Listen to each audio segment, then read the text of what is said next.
এমনিই শিশুরা ডিভাইসে আসক্ত হয়ে পড়েছে।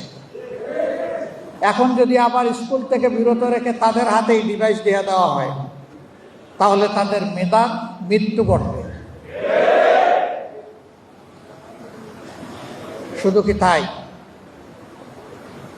একটা শিশু যখন স্কুলে যায় সে একটা সঙ্গ পায়, অ্যাসোসিয়েশন পায়।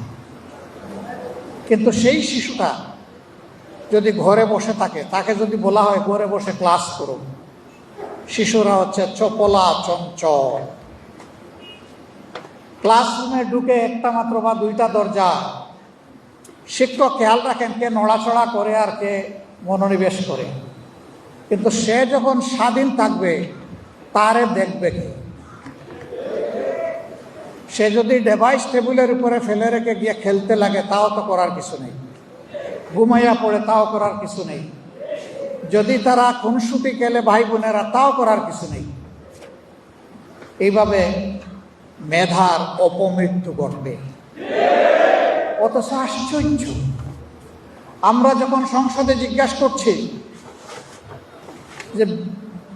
যে সমস্যাটা এখন বিশ্বব্যাপী চলছে, এটা বাংলাদেশের সৃষ্ট নয়, আমরা বলছি যে আমরাও সহযোগিতা করতে চাই এই সমস্যা উত্তরণে। সরকার বলে কোনো সমস্যাই নেই। এমনভাবে বিবৃতি দেওয়া হয় সংসদের ভিতরে, মনে হয় যেন সমস্যা তো নাই, বরঞ্চ উদ্বৃত্ত তেলের উপর ভাসছে বাংলাদেশ। লজ্জা। আমরা জিজ্ঞেস করেছি, তাই যদি হয় তাহলে এক একজন গাড়ি চালক, এক একজন বাইক চালক কেন তাহলে পেট্রোল পাম্পের সামনে গিয়ে ঘন্টার পর ঘন্টা তাদেরকে অপেক্ষা করতে হয়?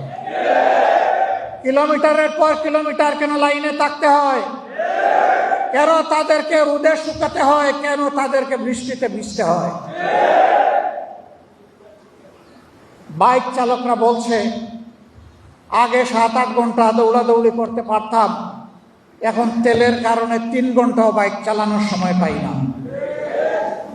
জনজীবনের সকল ক্ষেত্রে এই দুঃসহ যাতনা নেমে এসেছে। আর সরকার জাতিকে বলছে তেলের কোনো অভাব নেই। এটা অবশ্য ঠিক, তেলের অভাব কার জন্য নাই এটা বলে নাই। কারো কারো লোক ড্রাম ভর্তি করে নিজেদের ঘরে, বাঁশ জাড়ে, গোয়াল করে বিভিন্ন জায়গায় তারা তেল রেখে দিয়েছে। পাম্পে তেল পাওয়া যায় না, লেখা আছে তেল নাই, বন্ধ। কিন্তু ওখানে গেলে তেল পাওয়া যায়। 120 টাকা দামের তেল ওখানে গেলে 300 টাকায় পাওয়া যায়। এইভাবে জ্বালানির উপর পাওয়ার নির্ভরশীল।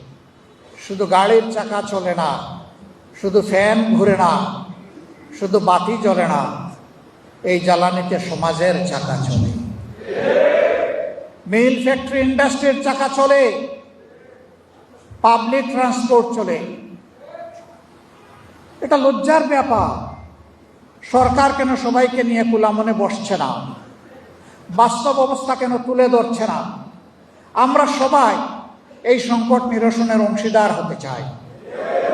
আমরা তো সংকট তৈরি করতে চাই না, কিন্তু কি জানি শুধু একটা লুকোচুরি সব ব্যাপারে আমরা লক্ষ্য করি, কি একটা অস্পষ্টতা। আমরা সরকারকে আহ্বান জানাবো, এটা থেকে বের হয়ে আসো।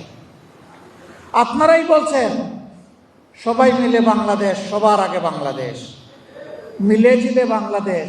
তো কোথায় সবাই মিলে?